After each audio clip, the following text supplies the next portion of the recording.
Hey, it's Cade Courtley for 4 Patriots. As a former Navy SEAL, I've had to prepare for all kinds of dangerous situations. Some you can anticipate, and some that come upon you without much warning. For National Preparedness Month, I'm sharing some quick tips to survive an emergency that can happen in your home. In my last video, we talked about house fires. Now, it's time to prepare for a tornado.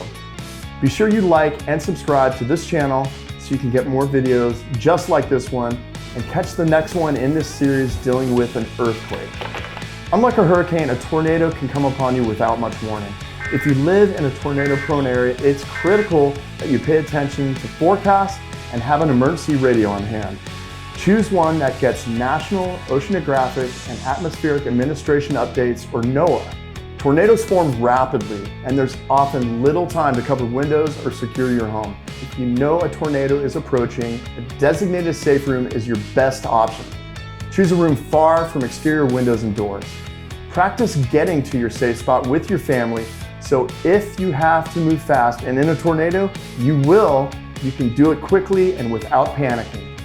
If your apartment building has a basement or parking garage, this might be the safest option if you can get there in time. But if you're forced to shelter in your own unit, you need to find an interior location. If your apartment has more than one level, under the stairwell could be ideal.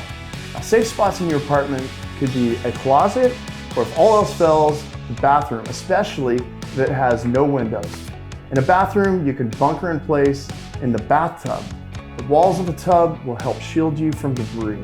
If you have time, put on a pair of shoes and cover yourself with pillows, blankets, couch cushions, or even a mattress. Also, always make sure your safe spot is stocked with the proper emergency supplies like flashlights and survival food. For more information on that, be sure to check out our video, The Beginner's Guide to Emergency Preparedness, on YouTube. Now, another option in a pinch is to lie under a heavy table, especially if you can drag something closely to fortify the sides for extra protection. You need to cover up in a ball, protecting your face and head. If you have a motorcycle or bicycle helmet, put it on.